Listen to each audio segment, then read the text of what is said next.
Hello Kaushik గారు. Hi అండి.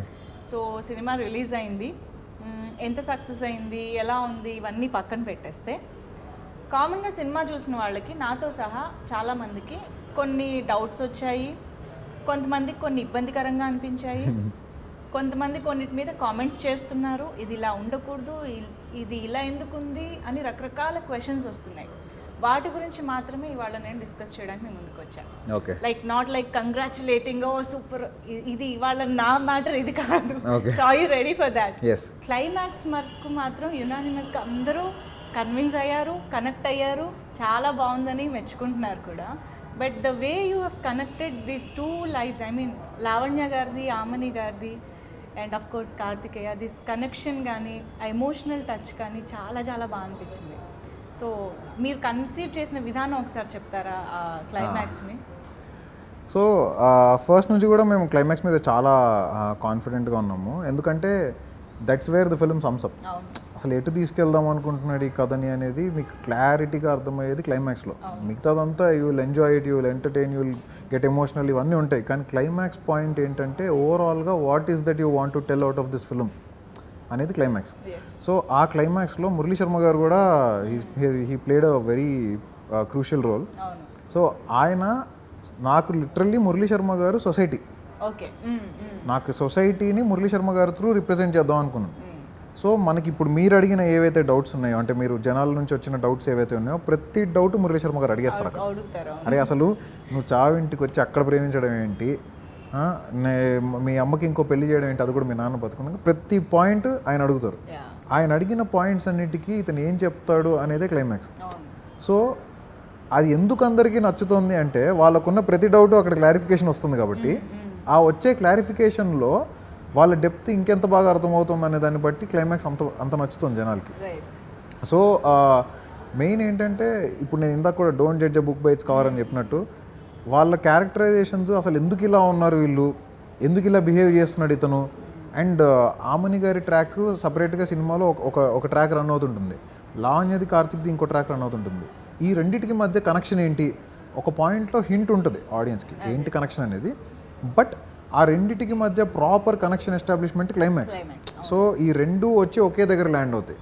అంటే నీకు అది తప్పు కానప్పుడు ఇది తప్పు కాదు అనే పాయింట్ అది మీరు మూవీ చూసినప్పుడు ఇంకా it will be even more clear. I don't want to reveal much about it, but climax portions లో ఉండే జస్టిఫికేషన్ అందరి క్వశ్చన్స్కి ఆన్సర్. బట్ ఆ డైలాగ్స్ కూడా అసలు భలే కనెక్ట్ అయ్యారు. డైలాగ్స్ రాసిన విధానం కూడా చాలా చాలా బాగా అనిపించింది. అదే అంటే ఆ డైలాగ్స్ అన్నీ కూడా ఫ్రమ్ ది హార్ట్ వచ్చినవి. మీకు same I wanted to tell a story in honest way. So డైలాగ్స్లో ఉన్న ఆనెస్టీ వల్లే కనెక్ట్ అయ్యారు, అండ్ ఆ క్యారెక్టర్స్ని నిజంగా అంతలా అర్థం చేసుకున్నారు కాబట్టి కనెక్ట్ అయ్యారు క్లైమాక్స్లో.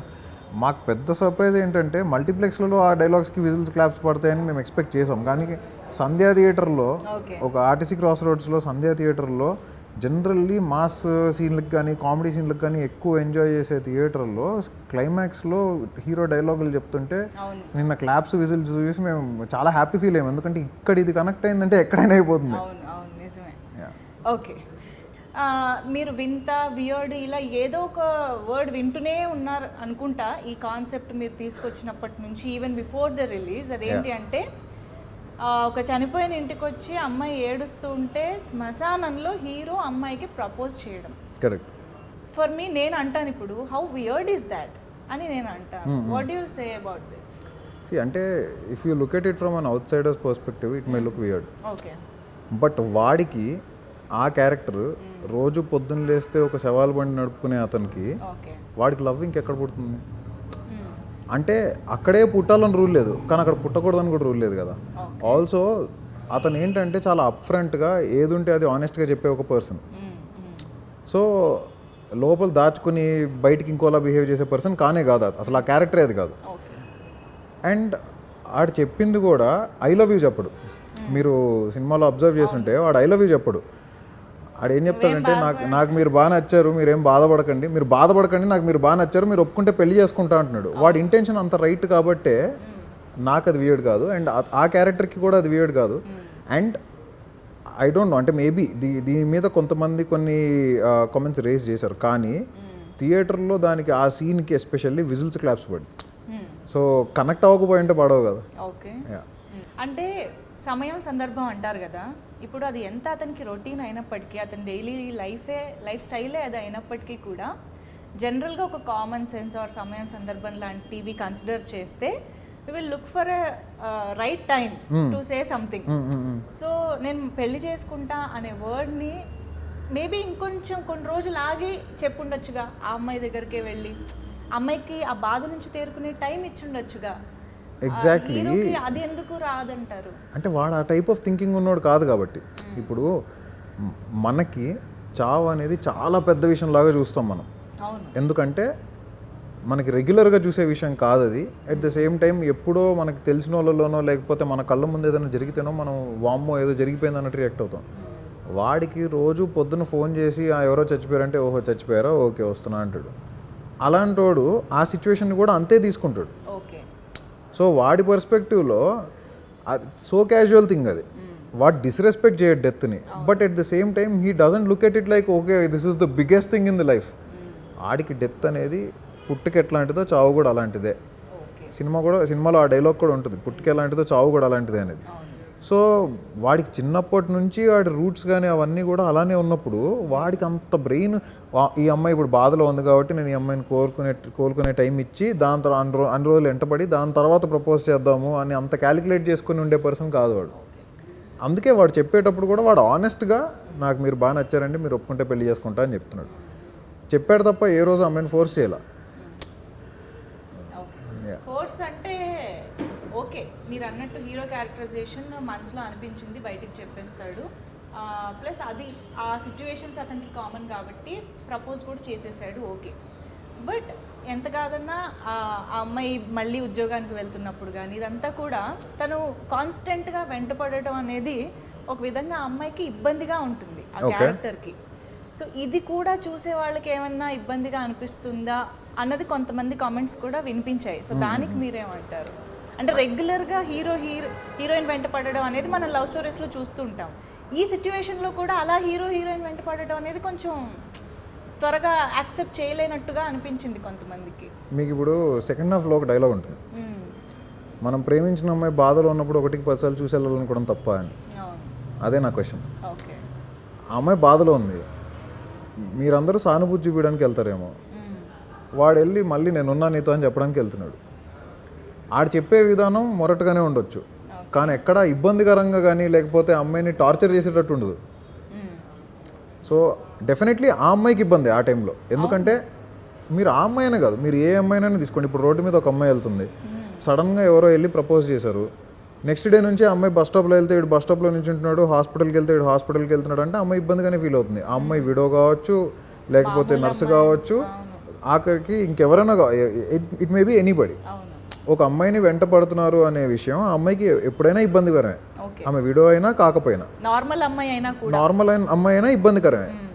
సో ఈ సిచ్యువేషన్లో కూడా ఆ అమ్మాయికి ఇబ్బందికరమే, కానీ వీడు నేను అమ్మాయిని ఇబ్బంది పెడుతున్నా అనే ఫీలింగ్. మీకు ఆమని గారితో ఒక డైలాగ్ ఉంటుంది సినిమాలో, రే ఆ పిల్ల మనసు కష్టపెట్టకుండా నువ్వు ఏం చేసినా సరేరా అని.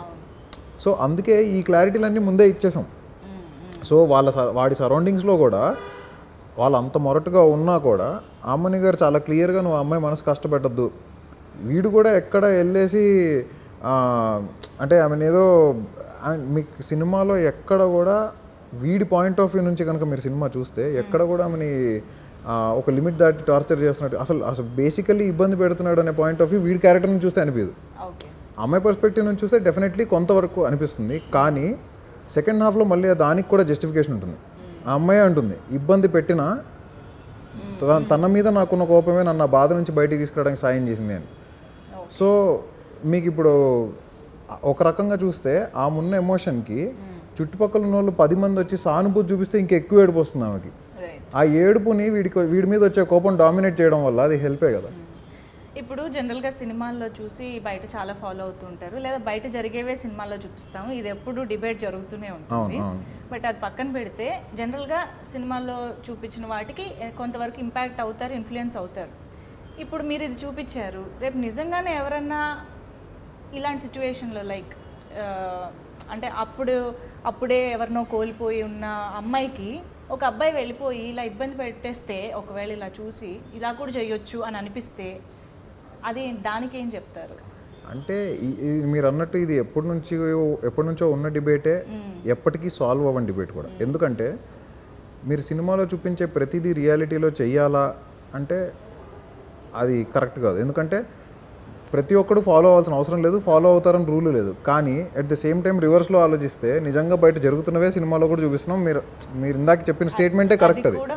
అండ్ ఇప్పుడు ఓకే, నేను చెప్పినట్టు, నేను సినిమాలో చూపించినట్టు మీరు అమ్మాయి ఎంట పడితే ఓకే, మరి వీడి ఐడియాలజీలో వీడు అమ్మాయిని ఎంత బాగా చూసుకుంటున్నాడో, వీడు అమ్మాయి మీద ఎంత ప్యూర్గా ఉన్నాడో, ఎంత డివైన్ థాట్ ప్రాసెస్లో ఉన్నాడో, అంతే డివైన్ థాట్ ప్రాసెస్లో ఉంటే what is wrong?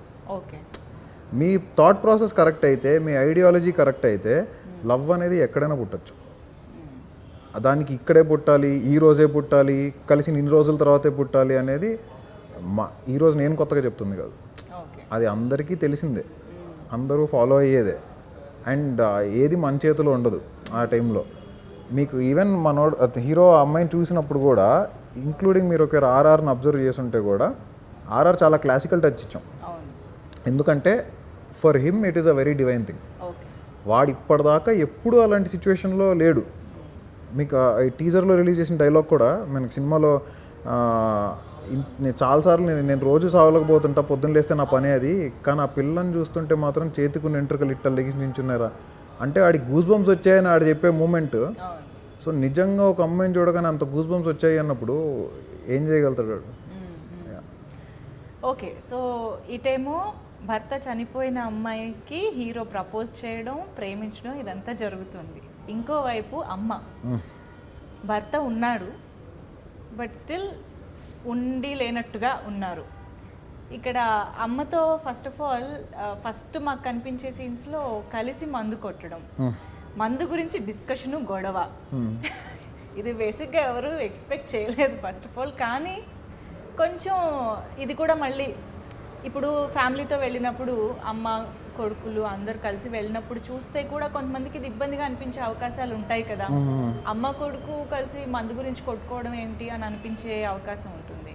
So what you have to say about? అంటే ఒకటండి, ఇక్కడ మనకు ఓవరాల్గా వరల్డ్లో సిటీస్, రూరల్ ఏరియాస్, పెద్ద పెద్ద బంగ్లాలు, చిన్న చిన్న గుడిసెలు, అన్ని రకాల ఎన్వైరన్మెంట్స్ ఉంటాయి. నేను ఎక్కడున్నానో అది మాత్రమే సొసైటీ, నేనున్నది మాత్రమే లైఫ్ స్టైల్ అనుకుంటే కష్టం. నాకు తెలిసిందే లైఫ్ స్టైల్ అనుకుంటే మాత్రం కష్టం. ఎందుకంటే మీరు చూసే వరల్డే కాకుండా, మీరు బతుకుతున్న వరల్డే కాకుండా బయట ఇంకా కొన్ని వేల కోట్ల మంది బతుకుతున్నారు. అన్ని కోట్ల మందిలో ఒక్కొక్కటిది ఒక్కొక్క కథ. నేను పిక్ చేసుకున్న క్యారెక్టర్ పేరు బస్తీ బాలరాజు, వాళ్ళ అమ్మ పేరు గంగమ్మ. అండ్ ఈ క్యారెక్టర్ పోనీ నేను ఏమన్నా కొత్తగా ఎక్కడ లేనిది, ఇప్పుడు ఈ గంగమ్మ అనే క్యారెక్టర్ ప్రపంచంలో ఎక్కడ లేనిది తీసుకొచ్చానంటే కాదు. నా చైల్డ్హుడ్లో మా అమ్మమ్మ గారు వాళ్ళ ఇంటి ఎదురుకుండా, అది కొంచెం ఒక బస్తీ లాంటి ఏరియా ఆల్వాల్లో, మా అమ్మమ్మ గారి ఇంటి ఎదురుకుండా ఉండే హౌజెస్లో ఉండే లేడీస్ని చూసి నేను ఇన్స్పైర్ అయ్యి రాసిన క్యారెక్టర్ ఇది. ఓకే, నాకంటే ఈ క్యారెక్టర్ అనుకున్నప్పుడు నాకు ఫస్ట్ స్ట్రైక్ అయిన విజువల్స్ కానీ, వాళ్ళ హౌస్ ఎలా ఉండాలి, వాళ్ళ లైఫ్ స్టైల్ ఎలా ఉండాలి అన్నప్పుడు ఫస్ట్ స్ట్రైక్ అయిన విజువల్స్ అవే. సో నేను చిన్నప్పుడు వాళ్ళని చూసినప్పుడు వాళ్ళు ఇలానే ఉండేవాళ్ళు. అంటే బయటకు వస్తే మాట్లాడితే అంటే వాళ్ళ స్లాంగ్ కానీ, ఆ కొడక ఈ కొడక, అది తప్పుగా బూతుగా ప్రొనౌన్స్ చేయరు వాళ్ళు. అది వాళ్ళ it's a part of their culture which we cannot blame. And అమ్మతో కలిసి మందు తాగుతున్నాడు అనే పాయింట్ కూడా అక్కడ చూసిందే, తల్లి కొడుకులు కలిసి. అండ్ అంతెందుకండి, ఈవెన్ మీకు లిటరల్లీ మాట్లాడుకోవాలంటే హైఫై సొసైటీలో కూడా ఉంటాయి. కానీ వాళ్ళు ఎందుకు ఇబ్బంది పడతారంటే నిజం చెప్తే ఇబ్బంది పడతారు కాబట్టి. So that is there. అంటే కొంచెం జనాలు మనం రియాలిటీ మాట్లాడినప్పుడు ఇబ్బంది పడతారు. అయితే ప్రతి ఒక్కళ్ళు కూర్చుని ఇలానే తాగుతారా అంటే కాదు. అవును, ప్రతి ఒక్కళ్ళు కూర్చొని తాగక్కర్లేదు. ఇప్పుడు ప్రతి ఒక్కళ్ళు వెళ్ళిపోయి రేపు పొద్దున్న స్వర్గపురి వాహనం నడపక్కర్లేదు. వాడు నడుపుతున్నాడు, వాడి క్యారెక్టర్ అది. ప్రతి ఒక్కళ్ళు కూర్చుని వాళ్ళ అమ్మతో తాగక్కర్లేదు. వాడు వాళ్ళ అమ్మతో వాడికి ఉన్న ఈక్వేషన్ అది. So that's their point. నేను ఒప్పుకుంటా, I agree with you completely. ఎందుకంటే కొన్ని ఏరియాస్లో లైక్ టు సే స్లమ్ కానీ అలాంటి ఏరియాస్లో వింటూ ఉంటాం. అట్లీస్ట్ చూడకపోయినా, అందరం చూడకపోయినా వింటాం. అక్కడ కొంచెం కామన్ యూనో మందు కొట్టడం కలిసి అనేది. బట్ ఒక్కటే, థియేటర్లో కలిసి కూర్చుని ఒక సగటు మిడిల్ క్లాస్ ఫ్యామిలీ లేకపోతే అలాంటి అలవాట్లు కానీ ఇది లేని వాళ్ళు అలా కూర్చున్నప్పుడు ఏంటి ఇది మనకి డైజెస్ట్ అవ్వట్లేదు అన్న ఫీలింగ్ వచ్చే అవకాశాలు ఉంటాయని డైరెక్టర్గా కొంచెం ముందు మనం ఇది ఎలా ఆడియన్స్ ఎలా రిసీవ్ చేసుకుంటారన్న థాట్ ఉంటుంది కదా. What was your thought then while writing it? అంటే ఒకటండి, I wanted to stick true to the characters. Okay. I want to tell the story in as honest way as possible. So ఇప్పుడు వాళ్ళిద్దరి క్యారెక్టర్స్లో అసలు మందు తాగే సీన్లు రెండు చోట్ల ఉంటాయి సినిమాలో. వాళ్ళిద్దరు కలిసి ఒక చోట ఇద్దరు కలిసి కూర్చొని తాగరు, జస్ట్ నా సీసా అని చెప్పి తీసుకుంటుంది ఆవిడ వంట చేసుకుంటే ఆవిడ తాగేస్తారు. సో దానికి చాలామంది నవ్వారు, ఎందుకంటే that was shown in a funny way. So people are enjoying that even in multiplexes. మరి మల్టీప్లెక్స్లో సగటు మిడిల్ క్లాస్ ఆడియన్గా కూర్చొని చూసేది, వాళ్ళందరూ ఎంజాయ్ చేస్తున్నారు ఆ సీన్ని. సో ఇబ్బంది పడినట్టు నేనైతే అనుకోలేదు, నాకు అనిపించలేదు. నాతో పర్సనల్గా కూడా ఎవరు కంప్లైంట్ చేయలేదు. సెకండ్ టైం వచ్చేది సెకండ్ హాఫ్లో. ఆ సీన్ దగ్గర ఇబ్బంది పడతారా అంటే that's a very very emotional scene.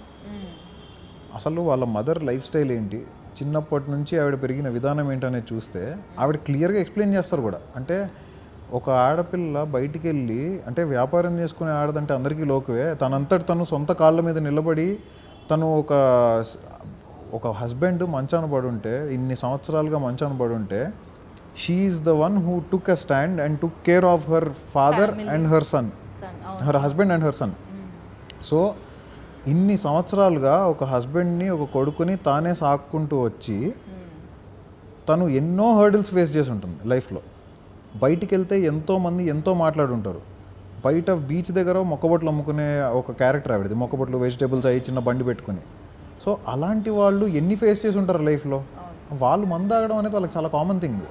ఆ మందు తాగడాన్ని నేను ఎక్కడ హైలైట్ చేసి మీరు రోజు మందు తాగండి, పొద్దున్న లేస్తే మందు తాగండి అని ఎక్కడ చూపిలే.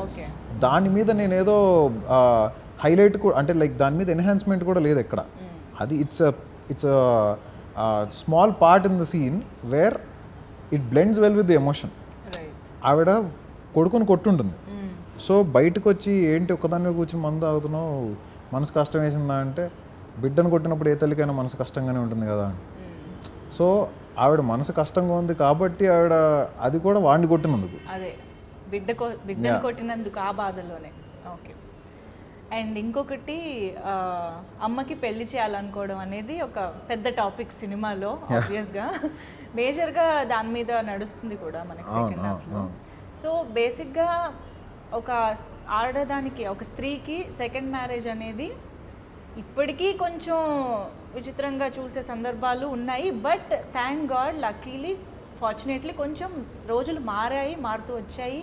ఈ మధ్యకాలంలో పిల్లలే దగ్గరుండి అమ్మకి పెళ్లి చేసిన సందర్భాలు చూస్తున్నాము కళ్ళెదురుగానే. బట్ స్టిల్ అంటే ఇక్కడ రెండు సందర్భాల్లోనే ఒక అమ్మాయి, ఒక స్త్రీ సెకండ్ మ్యారేజ్ చేసుకునే ఛాన్సెస్ ఉంటాయి. ఒకటి కంప్లీట్గా డివోర్స్ అయినప్పుడు, లేదా కంప్లీట్గా భర్త చనిపోయిన తర్వాత, ఆ చాప్టర్ అయిపోయిన తర్వాత. బట్ ఇక్కడ ఆమని గారికి హస్బెండ్ ఉన్నారు. Okay, whatever situation he is there. ఆ సిచ్యువేషన్లో అమ్మకి పెళ్లి చేయాలనుకోవడం సెకండ్ మ్యారేజ్, అది ఎంతవరకు కరెక్ట్ అంటారు?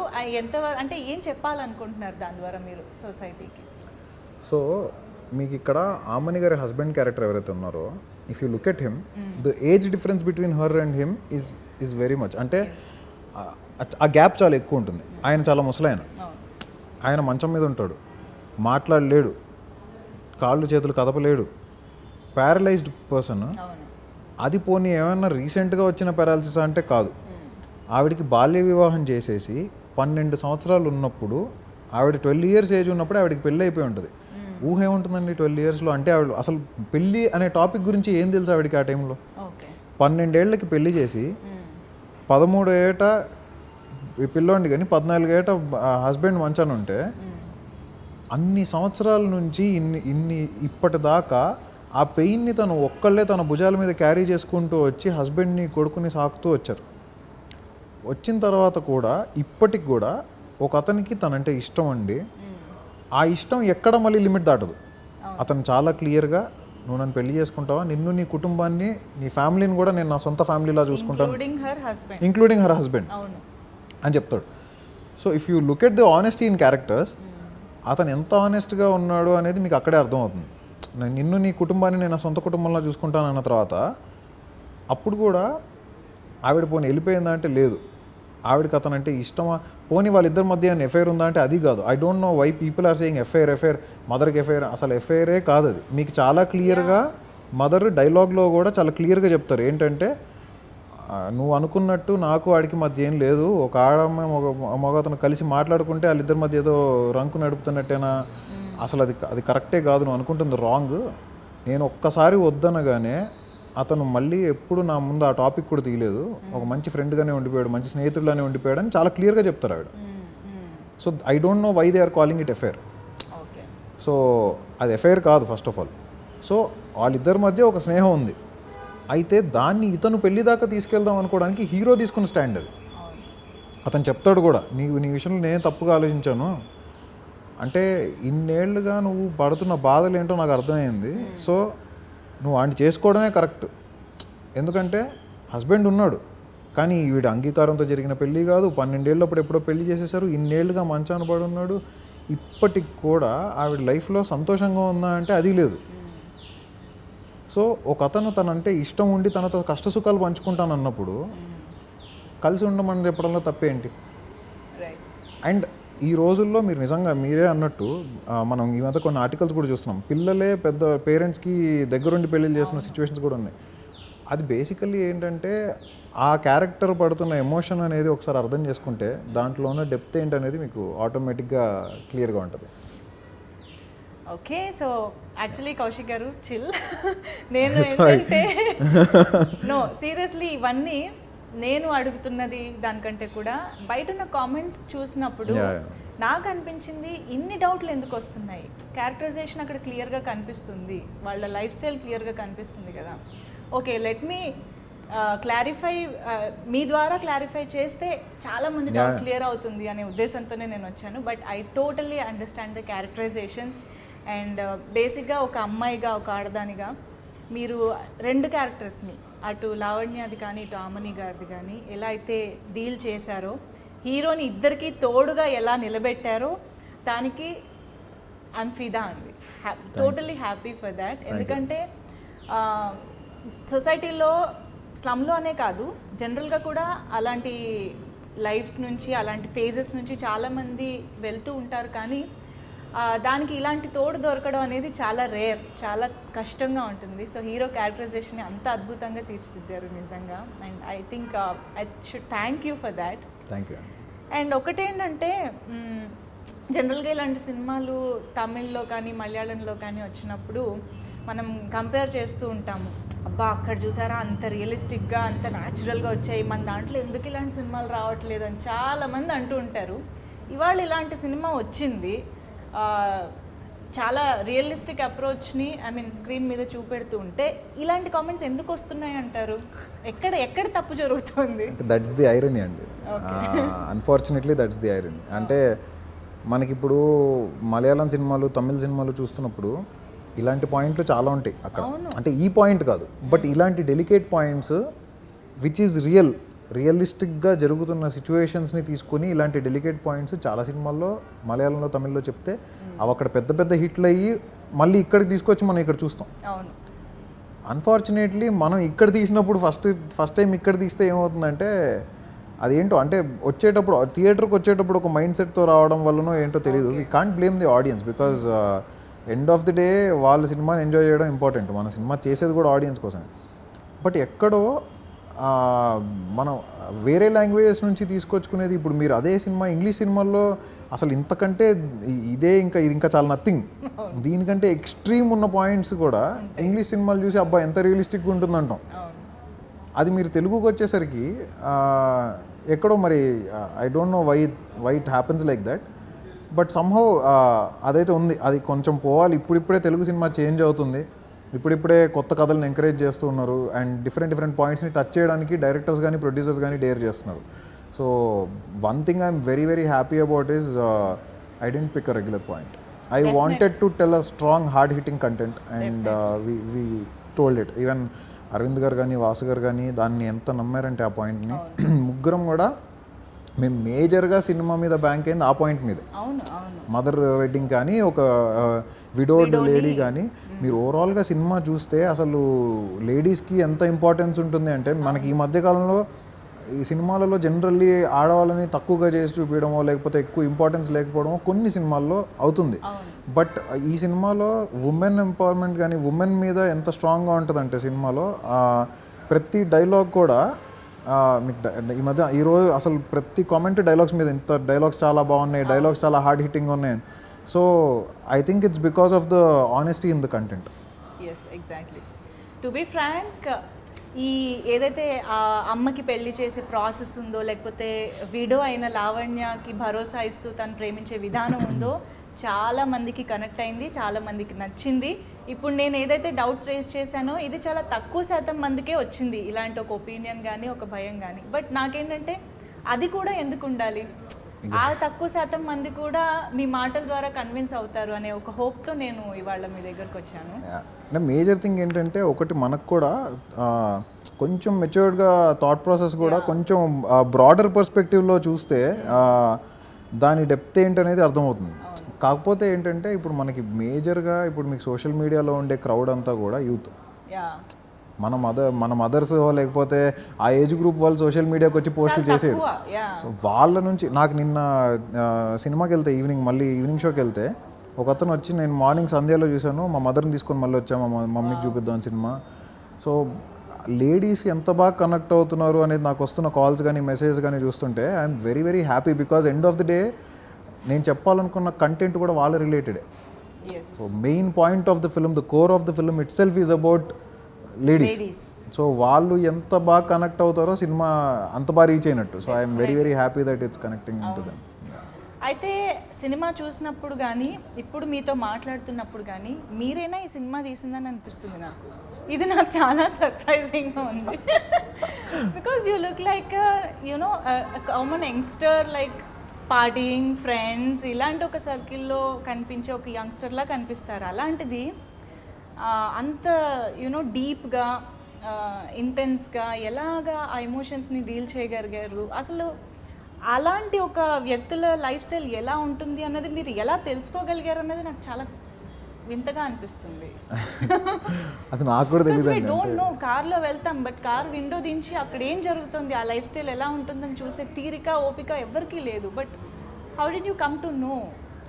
ఎగ్జాక్ట్లీ ఇప్పుడు మీరు ఏదైతే పాయింట్ చెప్పారో, మనం కారులో వెళ్తాం కానీ విండో డౌన్ చేసి అక్కడ ఏం జరుగుతుందో చూసే ఓపిక లేదని అక్కడ ఏం జరుగుతుందో చూపిద్దాం అనుకునే ఈ సినిమా తీసాం. ఓకే. సో అక్కడ ఇది జరుగుతోంది, ఇదే జరుగుతుందని కాదు. ఇంకోటి major thing, don't judge A book by its cover అన్నట్టు, మనము ఇప్పుడు ఒక లేడీ ఒక అబ్బాయితో క్లోజ్గా ఉంది అనగానే ఆవిడ ఏజ్ గ్రూప్ని బట్టి లేకపోతే వాళ్ళిద్దరిని చూడగానే మనం ఏదో కమెంట్ పాస్ చేసేస్తాం. ఇప్పుడు మాకు సోషల్ మీడియాలో వస్తున్న కమెంట్స్ కూడా అవే అండి. అంటే ఆ కమెంట్ పాస్ చేయడం అనేది చాలా సింపుల్. కానీ once you understand what is behind it, వాళ్ళు ఎందుకు అలా ఉన్నారు అనేది మనకి ఎవ్వరికీ అవసరం లేదు. మనం ఫస్ట్ మన కమెంట్ వేసేయడం అంతే. అసలు ఎందుకు ఇది అనే క్వశ్చన్ వేసుకోవడానికి ఈ సినిమా. సో వాళ్ళందరి ఇప్పుడు ఏ ఒక్క లైఫ్ స్టైల్ అయినా ప్రతి ఒక్కళ్ళ లైఫ్ ప్రతి ఒక్కళ్ళ వరల్డ్ ఈజ్ డిఫరెంట్. సో వీళ్ళ పాయింట్ ఆఫ్ వ్యూ నుంచి once you get in to their shoes and you understand their emotions, you will understand what is the feel. Exactly. Okay, so ఇప్పుడు నేను చెప్తున్నాను, కంగ్రాచులేషన్స్ కౌశిక్ గారు for the wonderful success. నిజంగా Telugu cinema ఇండస్ట్రీలో, in fact Telugu సినీ చరిత్రలో చాలా ఒక డిఫరెంట్ కాన్సెప్ట్తో, డిఫరెంట్ ఎమోషనల్ టచ్తో మీరు ఈ సినిమాని తీసుకొచ్చారు. చావు కబురు చల్లగా అనే డిఫరెంట్ టైటిల్తో, ఇది కూడా నిలిచిపోతుంది అలాగా. సో ఐ హోప్ ఇంకా ఈ సినిమా ఇంకా ఎక్కువ మందికి రీచ్ అవ్వాలి, చూడాలి, అండ్ ఇలాంటి ఎన్నో వండర్ఫుల్ డిఫరెంట్ కాన్సెప్ట్స్తో మీరు మళ్ళీ సినిమాలు తీసి మెప్పించాలి అని మనస్ఫూర్తిగా కోరుకుంటున్నాను. Thank you so much. Okay, so viewers, ఇలాంటి డౌట్స్ ఉన్న చాలా మంది కోసమే నేను ఇవాళ డైరెక్టర్ గారితో ఇంటరాక్షన్ పెట్టడం జరిగింది. ఐ హోప్ ఒకవేళ మీకు ఎలాంటి డౌట్ ఉన్నా క్లారిఫై అయ్యింది అని మీరు కన్విన్స్ అయ్యారని అనుకుంటున్నాను.